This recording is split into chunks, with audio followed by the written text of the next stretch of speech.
اسلام کہتا ہے شادی بیاہ میں جلدی کریں، بوڑھے نہ کریں بچوں کو، بوڑھی نہ کریں عورتوں کو، اس خناس میں نہ رہیں کہیں بچہ پیروں پہ نہیں کھڑا ہوا۔ پیروں پر بچہ تو اسی وقت سے کھڑا ہو گیا تھا جب وہ 2 سال میں چلنے لگا تھا، اور جس پیروں پر کھڑے ہونے سے مراد تم لیتے ہو اس پر تو تم بھی آج تک کھڑے نہیں ہوئے۔ کس کی تمنائیں پوری ہوئی ہیں جی آج تک؟ کس کی تمنائیں پوری ہوئی ہیں؟ اور رزق دینے والے تم ہو، یہ دنیا ہے۔ ارے ان اللہ هو الرزاق ذو القوة المتین، اللہ تعالیٰ ہے رزق دینے والا۔ ہم کب سے ہو گئے رزاق؟ ہم کب سے خدا بن رہے ہیں؟ ان الحمد للہ نحمده ونستعینه ونستغفره ونؤمن به ونتوکل علیہ ونعوذ باللہ من شرور انفسنا ومن سیئات اعمالنا من يهده الله فلا مضل له ومن يضلل فلا هادي له ونشهد ان لا اله الا الله وحده لا شريك له ونشهد ان محمدا عبده ورسوله وبعد قال الله تبارك وتعالى في القرآن المجيد والفرقان الحميد أعوذ بالله من الشيطان الرجيم بسم الله الرحمن الرحيم ومن آياته أن خلق لكم من أنفسكم أزواجا لتسكنوا إليها وجعل بينكم مودة ورحمة إن في ذلك لآيات لقوم يتفكرون وقال تعالى في موضع آخر هو الذي خلق من الماء بشرا فجعله نسبا وصهرا وَكَانَ رَبُّكَ قَدِيرًا وقال النبي صلی اللہ علیہ وسلم النکاح من سنتی فمن لم يعمل بسنتی فليس منی وتزوجوا فإني مكاثر بكم الأمم ومن كان ذا طول فلينكح فمن لم يجد فعليه بالصيام فإن الصوم له وجاء او كما قال علیہ الصلاۃ والسلام۔ محترم بزرگوں، دوستوں اور ساتھیوں، اللہ رب العزت نے قرآن حکیم میں دین اسلام کو دین فطرت کہا ہے، یعنی وہ دین جو انسان کی فطرت کا تقاضا ہے اس کے ساتھ ہم آہنگ ہے، اس کو میچ کرتا ہے، اس کو ٹیلی کرتا ہے۔ فاقم وجہک للدین حنیفا فطرت اللہ التی فطر الناس علیہا لا تبدیل لخلق اللہ ذالک الدین القیم، اللہ کی اس فطرت پر جم جاؤ جس پر اللہ رب العزت نے پیدا کیا ہے انسانوں کو۔ اسی بات کو اللہ کے نبی حضرت محمد صلی اللہ علیہ وسلم نے یوں ارشاد فرمایا کہ کل مولود یولد علی الفطرہ فابواہ یہودانہ او ینصرانہ او یمجسانہ، ہر بچہ فطرت سلیمہ پر یعنی دین اسلام پر پیدا ہوتا ہے۔ اللہ رب العزت کی وحدانیت کا اعتراف اس کے ضمیر اور وجدان میں پیوست ہوتا ہے، اس کے وجود میں انبلٹ ہوتا ہے، مگر پھر خارجی عوامل، خارجی محرکات، اس کے آبا، اس کے اجداد، اس کا ماحول، اس کا خاندان کسی کو یہودی بنا دیتا ہے، کسی کو نصرانی بنا دیتا ہے، کسی کو مجوسی بنا دیتا ہے، ورنہ ہر بچہ فطرت پر پیدا ہوتا ہے، اسلام پر پیدا ہوتا ہے۔ تو اسلام دین فطرت ہے، الحمدللہ علی ذالک۔ اس میں ایسا کوئی حکم نہیں، ایسا کوئی رخنا، ایسی کوئی دفعہ نہیں جو اسلام کی فطرت کے، جو انسانی فطرت کے تقاضوں سے ٹکراتا ہو۔ ہر فطری جذبے کی تسکین کا سامان اللہ رب العزت نے اس دین میں رکھا ہے۔ اسلام کے علاوہ دیگر جو ادیان و مذاہب ہیں ان میں شہوت کو، ازدواجی رشتے کو، جن سے مخالف کی طرف کھنچاؤ کو، اٹریکشن کو، اپیل کو گناہ کی جڑ سمجھا گیا ہے۔ آپ جانتے ہیں عیسائیوں میں جو شخص راہب بنتا ہے، یہودیوں میں جو شخص ربی بنتا ہے، اس سے اوتھ آف کیلیبیسی، ہمیشہ کنوارا رہنے کی قسم لی جاتی ہے۔ اس رشتے کو فساد سمجھا جاتا ہے، عورت کو گناہوں کی جڑ سمجھا گیا ہے بائبل کے اکارڈنگ، لیکن اللہ کا شکر ہے دین اسلام میں ایسی کوئی بات نہیں۔ دین اسلام میں الٹا معاملہ یہ ہے، جیسے میں نے آپ کے سامنے آیت پڑھی کہ اللہ رب العزت کہہ رہا ہے اللہ کی نشانیوں میں سے ایک نشانی ہے کہ اس نے تمہارے لیے تمہارے جیسے جوڑے بنائے۔ خلق لکم من انفسکم ازواجا لتسکنوا الیہا تاکہ تم اپنے جوڑے سے مل کر سکون پاؤ، راحت پاؤ، چین پاؤ، آرام پاؤ۔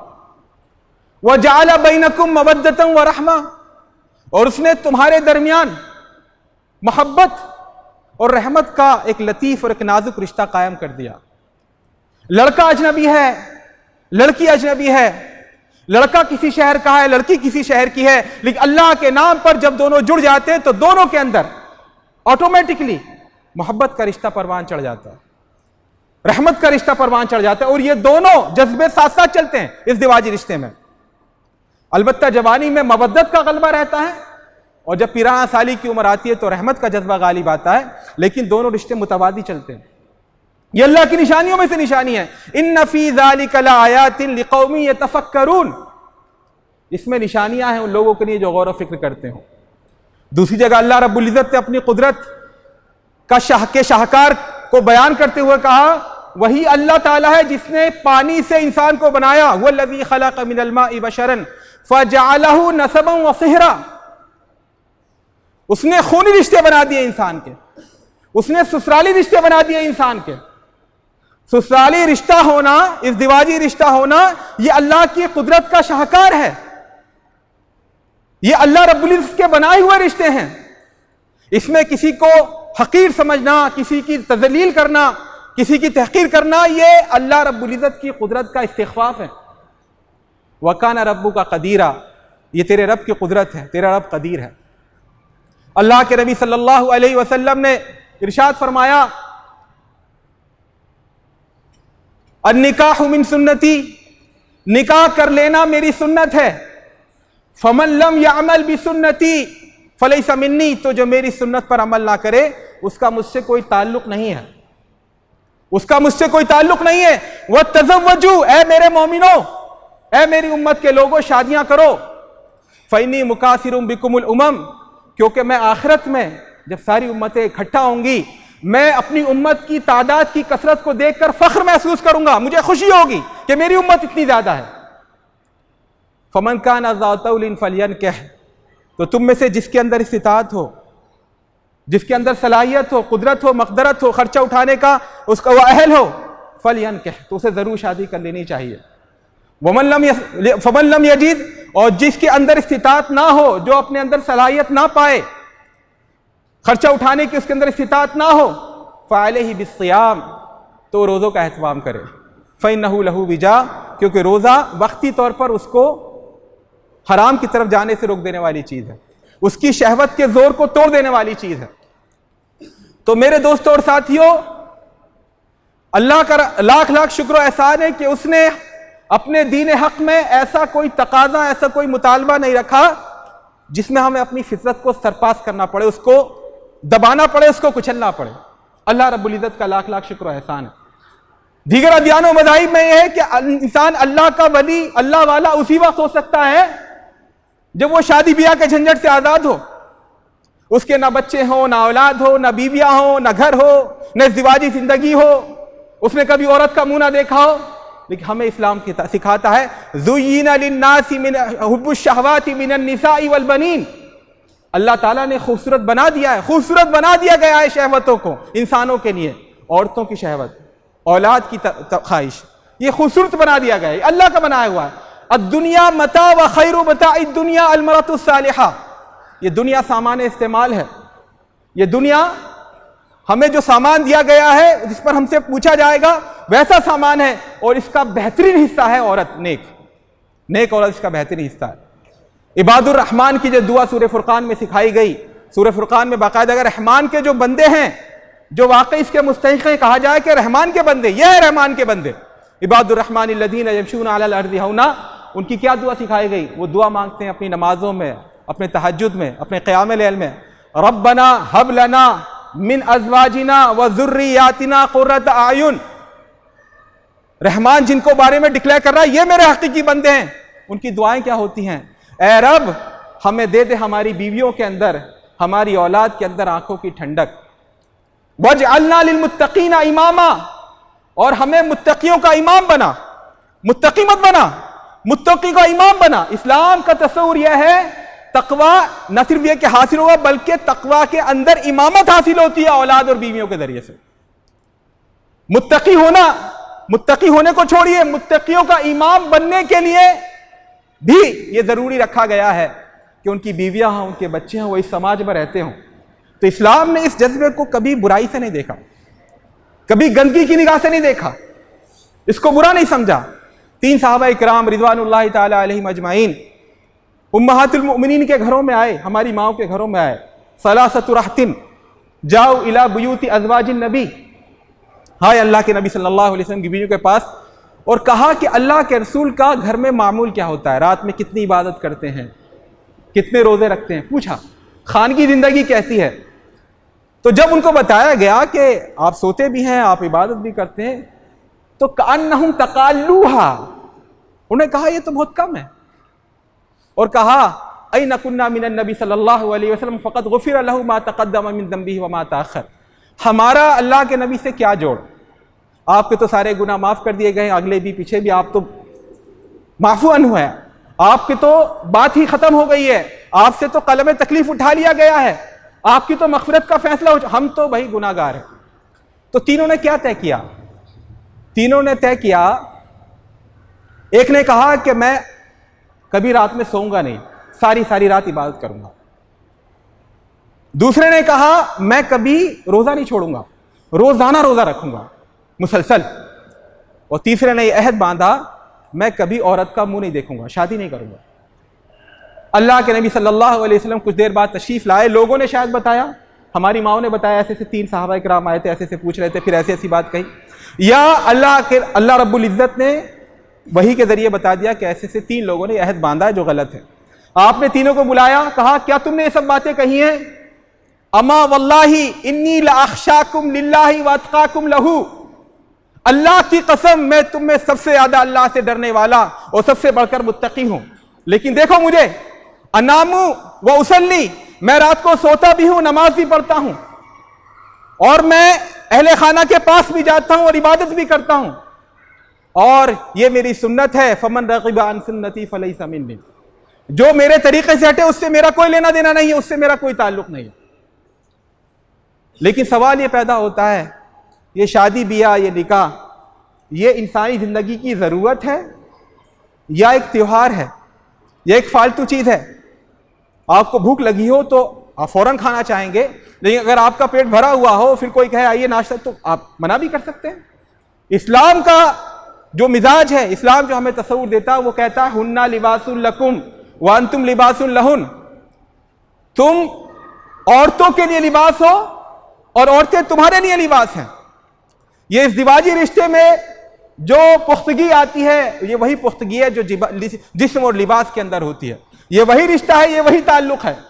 لباس جسم کو کھولتا نہیں ہے، اسے چھپاتا ہے، اس کے عیب کو چھپاتا ہے، میاں بیوی ایک دوسرے کے عیب چھپاتے ہیں۔ لباس جسم کی حفاظت کرتا ہے، میاں بیوی ایک دوسرے کی حفاظت کرتے ہیں۔ لباس ایک دوسرے کے کام آتا ہے، اس کو موسم کی سختیوں سے بچاتا ہے، ایسے میاں بیوی بھی ایک دوسرے کے کام آتے ہیں، ایک دوسرے کو سختیوں سے بچاتے ہیں، شدائد سے بچاتے ہیں۔ چھوٹا بچہ پیدا ہوتا ہے، وہ ننگا گھومتا رہتا ہے، چھوٹے بچے کو ننگا سب کے سامنے لے آتے ہیں، اذان جب اس کے کان میں دی جاتی ہے تب بھی ننگا ہوتا ہے، وہ کوئی برا نہیں مانتا، 1 سال تک بھی اگر وہ سب کے سامنے ٹوائلٹ کر دے وہ لوگ برا نہیں مانتے، لیکن جب 4 یا 5 سال کا ہو جاتا ہے پھر وہ ننگا بازار میں گھومتا ہے، گلی میں گھومتا ہے، لوگ کہتے ہیں یہ غلط ہو رہا ہے، تم اسے بے حیائی سکھا رہے ہو، اب اس کو لباس پہنانے کی ضرورت ہے۔ اگر 10 سال 12 سال کا بچہ ننگا گھومے، سارا سماج اس پہ تف کرتا ہے، اس کے ماں باپ کو برا بھلا کہتا ہے۔ اللہ رب العزت کہہ رہا ہے جس طرح لباس پہننا ایک ضرورت ہے، اسی طرح وقت آنے پر شادی ہونا بھی ایک ضرورت ہے، اور اگر وقت آنے پر تم شادی نہیں کرتے ہو تو تم اپنی اولاد کو ننگا گھما رہے ہو، بے حیائی کی طرف لے جا رہے ہو، بدکاری کی طرف لے جا رہے ہو۔ یہ ایک ضرورت ہے، اور ضرورت جب پیش آ جائے تو اس کو پورا کیا جاتا ہے۔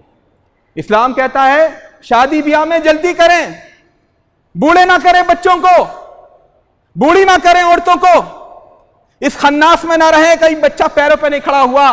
پیروں پر بچہ تو اسی وقت سے کھڑا ہو گیا تھا جب وہ 2 سال میں چلنے لگا تھا، اور جس پیروں پر کھڑے ہونے سے مراد تم لیتے ہو اس پر تو تم بھی آج تک کھڑے نہیں ہوئے۔ کس کی تمنائیں پوری ہوئی ہیں جی؟ آج تک کس کی تمنائیں پوری ہوئی ہیں؟ اور رزق دینے والے تم ہو، یہ دنیا ہے۔ ارے ان اللہ هو الرزاق ذو القوة المتین، اللہ تعالیٰ ہے رزق دینے والا، ہم کب سے ہو گئے رزاق؟ ہم کب سے خدا بن رہے ہیں؟ قرآن کہتا ہے غریبی کی وجہ سے شادی سے مت رکو، ان یکونوا فقراء یغنیہم اللہ من فضلہ، اس کو نوٹ کر لیں، دکانیں پر ٹانگتے ہیں، دکان میں کاروبار میں برکت کا تعویذ، مولانا حضرات سے پوچھتے ہیں کوئی دعا بتائیے کاروبار میں برکت ہو جائے۔ دیکھیے میں بتا رہا ہوں یہ قرآن کا فیصلہ ہے، اگر آپ کو غربت کا ڈر ہے، فقر کا ڈر ہے، افلاس کا ڈر ہے، آپ شادی کیجیے اللہ کی خاطر، اللہ تعالیٰ آپ کو بے نیاز کرے گا۔ اگر وہ غریب ہے تو نہ رکیں، اللہ تعالیٰ ان کو اپنے فضل و کرم سے بے نیاز کر دے گا۔ یہ اللہ رب امیروں اور مالداروں سے کہا گیا وَأَنْكِحُوا الْأَيَامَ مِنْكُمْ وَالصَّالِحِينَ مِنْ عِبَادِكُمْ وَإِمَائِكُمْ، اور جو تمہارے ودوا مرد جن کی شادی ہو کر ٹوٹ چکی ہے، جن کی بیویاں وفات پا گئی ہیں، یا وہ عورتیں جن کی شادی ہو کر ٹوٹ چکی ہے یا ان کے شوہر وفات پا چکے ہیں، ان کی شادیاں کرو، تمہاری ذمہ داری ہے۔ وَأَنْكِحُوا الْأَيَامَ مِنْكُمْ وَالصَّالِحِينَ مِنْ عِبَادِكُمْ وَإِمَائِكُمْ، اور تمہارے جو نوکر چاکر، تمہارے غلام، تمہاری کنیزیں، تمہاری باندیاں جو شادی کے لائق ہوں، جو نیک ہوں، جو شادی کرنے کے بارے جن کے بارے میں توقع ہو کہ اس دیواجی زندگی چلا سکتے، ان کی بھی شادیاں کرو۔ لڑکی والوں سے کہا گیا اذا جاءکم من ترضون دینہ وخلقہ فزوجوہ ان لم تفعلوا یکن فتنۃ فی الارض وفساد کبیر، اگر تمہارے پاس کسی ایسے لڑکے کا رشتہ آئے جو دین اور اخلاق سے رضامند ہے، یعنی تم اس کے دین اور اخلاق سے خوش ہو، تو فوراً شادی کر دو۔ اگر تم نہیں کرو گے دنیا میں فساد مچ جائے گا، بڑا فتنہ پھیل جائے گا۔ لڑکے والوں سے کہا گیا تم لڑکیاں تلاش کرو، تو دیکھو عورت کو 4 بنیادوں پر بھی آیا جاتا ہے، 4 وجہ سے اس کی شادی کی جاتی ہے، اس کی دولت دیکھ کر، اس کی خوبصورتی دیکھ کر، اس کا خاندان دیکھ کر، اس کی دینداری دیکھ کر۔ فاظفر بذات الدین، تم کامیاب ہو جانا دیندار عورت کو لے کر کے، یہ نہیں کہا شادی کرنا، کہا کامیابی اس میں ہے، تمہیں کامیابی دکھ رہی ہے کہ وہ لے کر آئے، پورا ٹرک بھر کر جہیز لے کر آئے، وہ جب آئے بارات جائے تو 10-10 20-20 گاڑیاں ہو، اور بڑے اونچے خاندان کی ہو، اس کا چچا MLA ہو، اس کا تاؤ DSP ہو، اس کا ایک بھوکال ہو، اس کی ایک دبدبہ اور روب ہو۔ اللہ تعالیٰ کہتا ہے یہ کامیابی نہیں ہے۔ فاظفر بذات الدین، دیندار والی کو لے کر تم کامیاب ہو جاؤ۔ یہ جوانی کیا ہے؟ آنی جانی چیز ہے، کون جوان رہا ہے آخر تک؟ کون جوان رہا ہے؟ سب کی صورتیں لٹک جاتی ہیں۔ یہ جوانی، یہ حسن ختم ہو جاتا ہے، یہ دولت تو ہاتھ کا میل ہے، نہ جانے کتنے کروڑ پتی فقیر بن جاتے ہیں، عزت تو مٹنے میں کچھ منٹ نہیں لگتے۔ اصل جو چیز باقی رہتی ہے وہ ہے دین، وہ ہے اخلاق، وہ ہے کردار، وہ ہے دینداری۔ تو لڑکے والوں سے کہا گیا دین والی کو ترجیح دو، دین والی کو ترجیح دو۔ نوجوان اولاد سے کہا گیا یا معاشر الشباب من استطاع منکم الباءۃ فلیتزوج، اے نوجوانوں، یہ میں نہیں کہہ رہا ہوں، آپ کا رسول کہہ رہا ہے آپ سے، اے نوجوانوں تم میں سے جو شادی کر سکتا ہو تو ضرور شادی کر لے، فلیتزوج فإنہ اغض للبصر، کیونکہ اس سے نگاہیں نیچی ہو جاتی ہیں، واحسن للفرج، اس سے شرمگاہیں محفوظ ہو جاتی ہیں، ومن لم یستطع، اگر کسی کے حالات ہوں، خاص اس کی سچویشنز ہوں، فمن لم یستطع فعلیہ بالصوم، تو وہ روزوں کا اہتمام کرے، فإنہ لہ وجاء، کیونکہ روزہ اس کو بہرحال بدکاری سے روکے رکھے گا۔ لیکن ہمارا معاملہ کیا ہے؟ نوجوان نے کہا کہ جی شادی بھی نہیں کرنی 30-35 سال تک، اور باڈی بھی بنانی ہے، وٹامن ڈی بھی کھانا ہے، مسلس بھی بنانے ہیں، ساری طاقت بھی اپنے اندر لانی ہے، تو کیا نتیجہ نکلے گا بھائی؟ روزے ہم رکھیں گے نہیں، شادی ہم کریں گے، نتیجہ کیا ہوگا؟ ہم نے اپنے عمل سے اللہ کے رسول کے اس حکم کو ٹھکرا رکھا۔ والدین سے کہا گیا جو والدین ہیں وہ سن لیں، اللہ کے رسول نے فرمایا اتقوا اللہ فی اولادکم، اپنی اولاد کے بارے میں اللہ سے ڈرو، کلکم راع وکلکم مسئول عن رعیتہ، تم میں سے ہر ایک ذمہ دار ہے، ہر ایک سے پوچھا جائے گا اس کی اولاد کے بارے میں، ہر ایک سے پوچھا جائے گا۔ میت کے بارے میں آتا ہے کہ جب وہ مر جاتا ہے، اس کے بچے روتے ہیں تو اس کو وہاں مارا پیٹا جاتا ہے، عذاب دیا جاتا ہے، یعذب المرء ببکاء اہلہ علیہ، یہ حکم دیا گیا۔ بھائی کیوں؟ اس کی کیا غلطی؟ میت مر گیا، اس کے بعد لوگ رو رہے ہیں، پیٹ رہے ہیں، اس کی کیا غلطی؟ کہا علماء کہتے ہیں اس نے اپنے بچوں کی تربیت نہیں کی، ان کو یہ وصیت کر کے نہیں مرا کہ میرے بعد رونا دھونا مت کرنا، ڈرامے بازی مت کرنا۔ تو جب رونے دھونے پر اس کو عذاب دیا جائے گا تو ہمارے بچے بدکاری کریں گے، ہمارے بچے ناجائز تعلقات رکھیں گے، ہمارے بچے پینگے بڑھائیں گے، عشق اور محبت کے نام پر اپنی ملت کے نام کو بدنام کریں گے، تو کیا ہم سے نہیں پوچھے گا اللہ رب العزت؟ ضرور پوچھے گا، ضرور پوچھے گا۔ اتقوا اللہ فی اولادکم، اپنے بچوں کے بارے میں اللہ سے ڈرو، اپنے بچوں کے بارے میں اللہ سے ڈرو۔ اللہ کے نبی صلی اللہ علیہ وسلم سے بڑھ کر ہیں کیا ہم؟ ہماری بیٹیاں کہ اللہ کے رسول کی بیٹیوں سے بڑھ کر ہیں؟ کس عمر میں شادی کی اللہ کے رسول نے اپنی بیٹیوں کی؟ حضرت زینب رضی اللہ تعالیٰ عنہ سب سے بڑی بیٹی، اللہ کے نبی صلی اللہ علیہ وسلم 30 سال کے تھے، یعنی نبوت بننے سے 10 سال پہلے ولادت ہوئی تھی، اور دوسری چھوٹی بیٹیاں ان سے 1-2 سال کے فرق سے۔ سن 5 ہجری میں اللہ کے نبی صلی اللہ علیہ وسلم نبی بن گئے ہیں، 5 ہجری میں ہجرت حبشہ ہوئی ہے۔ اس کے بارے میں تمام مورخین، تمام سیرت نگار، تمام محدثین متفق ہیں کہ حضرت عثمان اس میں اپنی بیوی حضرت رقیہ بنت محمد کو لے کر ہجرت کر کے حبشہ گئے تھے۔ کتنا فاصلہ ہوا؟ پہلی بیٹی 10 سال پہلے اور 5 سال بعد 15 سال میں، اور یہ تینوں کی شادیاں ہو گئی تھی، اور ابو لہب کے 2 بیٹے جن سے رقیہ ام کلثوم منسوب تھی، جن سے ان کی شادی ہوئی تھی۔ اللہ کے نبی صلی اللہ علیہ وسلم نے جب نبوت کا اعلان کیا تو ابو لہب نے آپ کی دشمنی نکلوانے کے لیے اپنے بیٹوں سے ان بیٹیوں کو چھڑوایا، ان کو طلاق دلوائی۔ جب ان کی طلاق ہو گئی تو حضرت رقیہ کی شادی اللہ کے رسول نے حضرت عثمان ابن عفان رضی اللہ تعالیٰ عنہ سے کی، اور 5 ہجری میں حبشہ ہجرت کی۔ آپ سمجھ لیجئے کس عمر میں شادی ہوئی ہوگی، کس عمر میں شادی ہوئی؟ 15 سال کے اندر ان کی شادیاں بھی ہو گئی تھی اور چھوٹ بھی گئی تھی، دوسری شادی ہو گئی تھی۔ حضرت فاطمہ رضی اللہ تعالیٰ عنہ چوتھی بیٹی، جو اللہ کے نبی صلی اللہ علیہ وسلم کی نبوت سے 1 یا 2 سال پہلے پیدا ہوئی تھی، ان کی شادی سب سے لیٹ ہوئی۔ مورخین کہتے ہیں، سیرت نگار کہتے ہیں 18 سال کی عمر میں حضرت فاطمہ کی شادی ہوئی، اور یہ اتنی بڑی عمر تھی، صحابہ کرام تعجب کرتے تھے کیوں شادی نہیں ہو رہی؟ اللہ کے رسول کسی وحی کا انتظار کر رہے ہیں، اللہ تعالیٰ نے کچھ خاص سوچ رکھا ہے فاطمہ کے بارے میں، اللہ کے رسول شادی کیوں نہیں؟ ایک سوال بن گیا تھا۔ 18 سال کی عمر، ہمارا بچہ تو ہے، بچہ آپ کے کہنے سے بچہ ہو جائے گا؟ جس روز اس کے داڑھی نکل آئی، جس روز اس کے احتلام ہو گیا، جس روز اس کے بغل میں اور نیچے بال اگا آئے، وہ بالی ہو گیا اللہ اور اس کے رسول کی نگاہ میں۔ آپ کی اس سے نہیں چلے گی شریعت، آپ کے کہنے سے نہیں چلے، بچہ ہے، بچی ہے، جس روز بچی کے حید آ جاتا ہے وہ بالغ ہو جاتی ہے، وہ اللہ کے احکام کی مکلف اور پابند ہو جاتی ہے۔ اس بھولاوے نہ رہے کہ ہم بچہ سمجھ رہے ہیں تو اللہ ہی بچہ سمجھے گا۔ حضرت فاطمہ رضی اللہ تعالیٰ عنہ کی عمر 18 سال کی عمر میں شادی ہوئی تو لوگ تعجب کرنے لگے تھے شادی کیوں نہیں ہو رہی ہے؟ کیا ہماری بچیاں حضرت فاطمہ سے زیادہ پاک دامن ہیں؟ کیا ہمارا یہ سڑا ہوا سماج، یہ گرد و پیش کا ماحول، یہ گندا ماحول، کیا مدینے کے ماحول سے زیادہ بہتر ہے؟ اس ماحول میں جہاں اللہ رب العزت کی وحی نازل ہو رہی تھی، رسول بذات خود موجود تھا، وہاں شادیوں میں اتنی جلدی ہمارے ہاں بوڑھے ہو جا رہے ہیں۔ یہ دجالی سسٹم جو ایجوکیشن کا، آپ تعلیم حاصل کریں گے تو 30-35 ہو ہی جائے گی آپ کی عمر۔ یہ نوجوانوں کو اباحیت کی طرف لے جانے کا ایک طریقہ بنا رکھا ہے کہ علم حاصل کر رہے ہیں، تعلیم کرنا کہاں، کون سی آیت میں لکھا ہے فرض ہے؟ کہاں فرض ہے کہ شادی چھوڑ کر آپ تعلیم حاصل کریں؟ اور کون سی تعلیم کی بات کی گئی ہے؟ کہاں کہا گیا ہے کہ ایک حرام کام کا ارتکاب کرنا پڑے علم حاصل کرنے کے لیے تو کرو، چوری کر کے اگر تعلیم حاصل کرنے تو چوری کرو؟ کہاں لکھا ہے؟ ہم اپنے بچوں کو کیا بنا رہے ہیں، کیا سکھا رہے ہیں؟ تو ایک تو شادی میں جلدی کریں اور اندھے نہ بنے، شتر مرغ کی طرح بیت میں منہ نہ دیں۔ آپ نوجوان آج کل کیا ہو رہا ہے، نوجوان لڑکے لڑکیوں کا جا کے سوشل میڈیا پہ دیکھ لیجئے، اور مجھ سے زیادہ آپ جانتے ہوں گے، اخبارات میں روز کیا خبریں آتی رہتی ہیں۔ تو ہم کیا چاہتے ہیں؟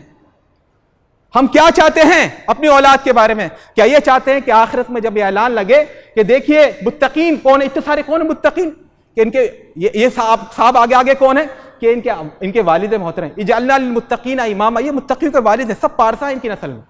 اور دوسرے یہ سب بدکاروں کے سب کے چہرے کالے ہو رہے ہیں، گناہ میں ان کو فرشتے پیٹ رہے ہیں، یہ کس کی اولاد ہے؟ کہ فلاں کی اولاد ہے۔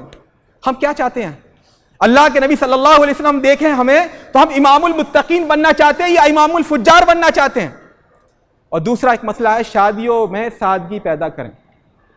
اگر ہم شادی کو ضرورت سمجھتے ہیں تو اس میں پومپیس ٹیسٹ نہیں کریں گے، اس میں ڈینگ نہیں ماریں گے، لائی خرچے نہیں کریں گے، اس کے بارے میں اصول سمجھ لیں۔ یہ شادی کے خرچے بڑھتے جا رہے ہیں۔ جن کے پاس اللہ تعالیٰ نے حلال حرام بہرحال وہ کما کر جیسے بھی مالدار ہو گئے ہیں وہ تو خوب خرچ کرتے ہیں، لوڈ پڑ جاتا ہے مڈل کلاس لوگوں پر، جو کس طرح سفید پوش ہیں، کس طرح حلال کمائی سے اپنی گزر بسر کر رہے ہیں۔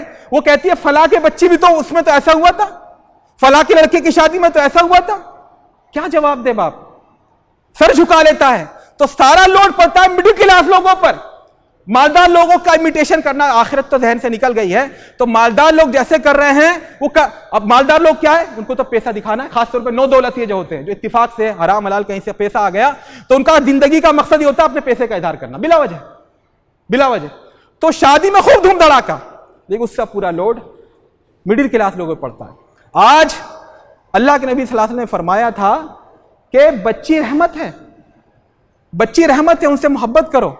نساؤکم خوالکم، یہ تمہارے برابر کی شریک ہیں.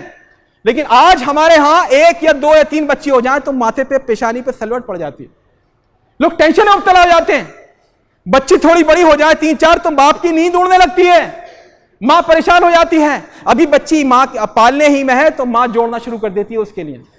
کیا ہم نے بنا رکھا؟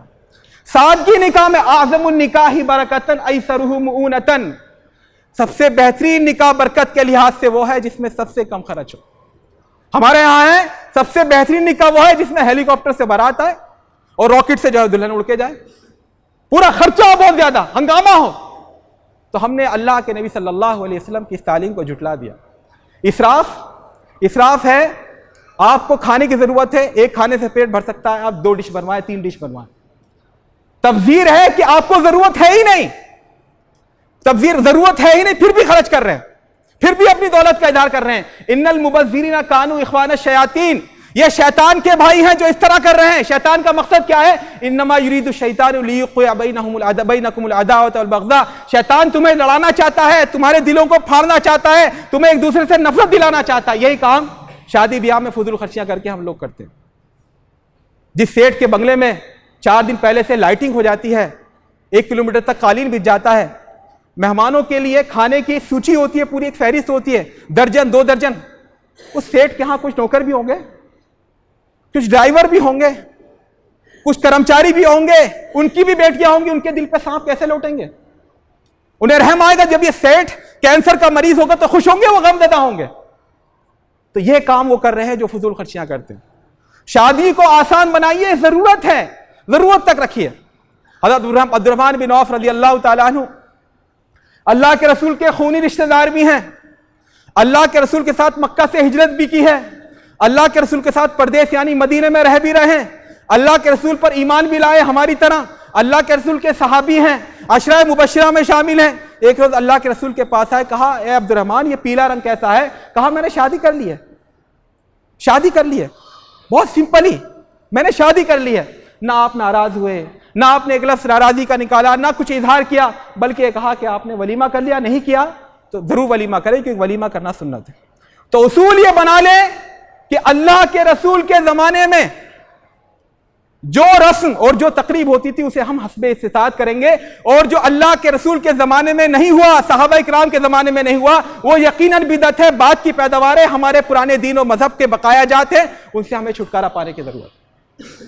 آج میں آپ سے جو باتیں کر رہا ہوں شاید ہی آپ میں سے کوئی عمل کرے، لیکن میں مایوس نہیں ہوں. میں اس ایک اللہ کے بندے کی تلاش میں ہوں جو کم از کم آج مسجد سے فیصلہ کر کے اٹھے کہ میں لڑ کر ہاروں گا. شاعر نے کہا تھا وہ جو شاعری کا سبب ہوا وہ معاملہ ہی عجب ہوا، میں غزل سنا ہوں اس لیے کہ زمانہ اس کو بھلا نہ دے. تو جو میں آپ کو غزل سنا رہا ہوں نا اسلام کی، اس لیے سنا رہا ہوں کہ اللہ کے ہاں آپ یہ نہ کہیں کہ جی ہمیں معلوم نہیں تھا، کوئی بتانے والا نہیں تھا. حالانکہ یہ بھی عذر وہاں چلے گا نہیں، مجھے پتا ہے شاید ہی کوئی اس پر عمل کرے. میں نوجوان ساتھیوں سے بھی کہنا چاہتا ہوں، آپ بھی شاید اپنے والدین، کیونکہ گھروں میں عورتوں کی چلتی ہے، آپ بھی شاید اپنے والدین سے ہار جائیں. اور میں والدین سے بھی کہنا چاہتا ہوں شاید آپ بھی ظالم سماج سے آگے ہار جائیں، لیکن میری درخواست یہ ہے کہ آپ لڑ کر ہاریے، گھٹنے مت ٹیکیے ظالم سماج کے آگے. آپ جتن کیجئے، کوشش کیجئے کہ ہم اسلام کے مطابق شادی کریں گے. جب بالکل پانی سر سے اونچا ہو جائے، کہیں رشتہ نہ ملے، کہیں بات نہ گزرے، تب آپ گھٹنے ٹیکیے. بنی اسرائیل کا کیا معاملہ تھا؟ کانوا لا یتناہون عن منکر فعلوہ لبئس ما کانوا یفعلون. وہ برائی سے روکتے نہیں تھے اور خود کرتے تھے. عجیب بات ہے بھائی، جب کرتے تو پھر برا کیوں سمجھتے تھے؟ وہ مسئلہ یہی تھا کہ برائی کو برا تو سمجھتے تھے لیکن کرتے ضرور تھے. میں نے آج تک بھی شادی بیاہ کے بارے میں اپنے جس بھائی یا جس بہن سے بھی بات کری ہے، سب نے کہا جی غلط ہو رہا ہے، لیکن جب عمل نمونہ آتا ہے تو سب اسی رنگ میں رنگ جاتے ہیں. الا ماشاءاللہ، اللہ کے کچھ بندے ہیں اور اسی دنیا میں جی رہے ہیں. ان پہ ایسا نہیں کہ انہوں نے شادی کی بیاہ کی رسمیں توڑی تو ان پہ عذاب آ گیا یا بھک منگے ہو گئے یا دنیا نے انہیں کھانا دینا بند کر دیا. اللہ کا شکر ہے وہ بھی جی رہے ہیں دنیا میں، لیکن وہ سماج کے غلام نہیں ہیں. وہ لا الہ الا اللہ کہتے ہیں، لا الہ الا سماج نہیں کہتے. وہ اشہد ان محمد رسول اللہ کہتے ہیں، اشہد ان سماج رسول اللہ نہیں کہتے. وہ سماج پر ایمان نہیں رکھتے. وہ اپنے اللہ اس کے اپنے رسول کو راضی کرنے کے لیے قربانی دیتے ہیں. تو میں اپنے نوجوان بھائیوں سے کہنا چاہوں گا, اپنے بزرگوں سے کہنا چاہوں گا کہ اللہ کے واسطے اللہ سے ڈریے, اللہ کے واسطے شادی بیاہ کے معاملے میں اگر آپ ہارے تو لڑ کر ہاریے. یہ سماج میں جو اسلام کے خلاف حرکتیں ہو رہی ہیں ان کو ٹھنڈے پیٹوں برداشت مت کیجیے, ان کی ہاں میں ہاں مت ملائیے. یہ اللہ رب العزت کو ناراض کرنے والی چیز ہے, یہ اللہ رب العزت کو غصہ دلانے والی چیز ہے. اور جو اللہ رب العزت کے احکام کو اس طرح پامال کرے ٹھنڈے پیٹوں, اس طرح مذاق میں لے, کوئی بات ہی نہیں ہے. شادی بیاہ کی محفل پہ کوئی بات ہی نہیں, کچھ بھی ہوتا رہے کوئی بات ہی نہیں ہے. ارے ہم کہتے ہیں ایاک نعبد و ایاک نستعین اہدنا الصراط المستقیم صراط الذین انعمت علیہم غیر المغضوب علیہم ولا الضالین. غیر المغضوب علیہم کون ہے؟ جن پر اللہ کا غصہ نازل ہوا. یہ ظالم کون ہے؟ اللہ کے نبی حضرت محمد صلی اللہ علیہ وسلم نے ارشاد فرمایا کہ یہود سے مراد یہ غیر مغضوب علیہم یہ یہود ہیں, اور جو گمراہ ہو گئے وہ عیسائی ہیں. ہماری غیرت ڈوب کے مرنے کے لائق ہے.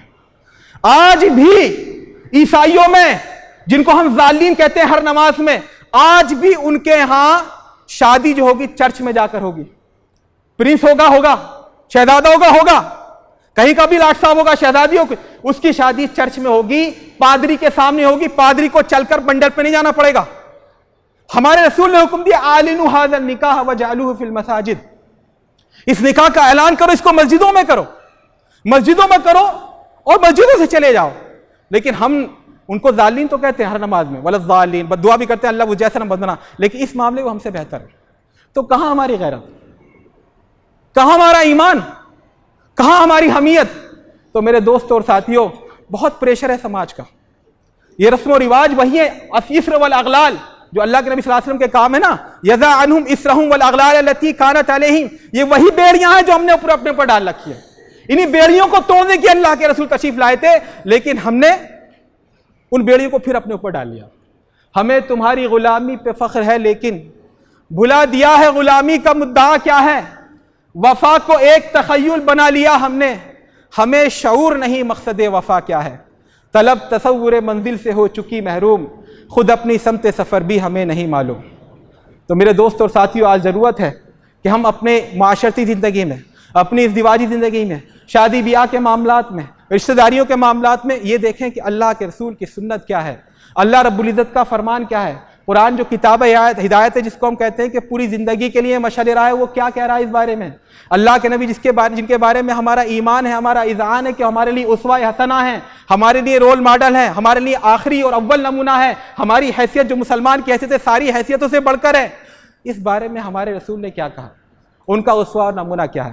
آج ضرورت ہے کہ ہم شادی بیاہ کے نام پر جو غیر اسلامی رسوم و رواج ہو رہی ہیں ان کے خلاف ہاتھ کھڑا کریں, ان کے خلاف احتجاج کریں. جن کو اللہ رب العزت توفیق دے ان رسموں کو مٹانے کی کوشش کریں, اور جن کو توفیق نہیں ہے, جن کو ہمت کم ہے, تو کم از کم لڑ کر وہ ہاریں, ایسے ہی گھٹنے نہ ٹیکیں. اقول قولی ھذا واستغفر اللہ لی ولکم ولسائر المسلمین فاستغفروہ انہ هو الغفور الرحیم.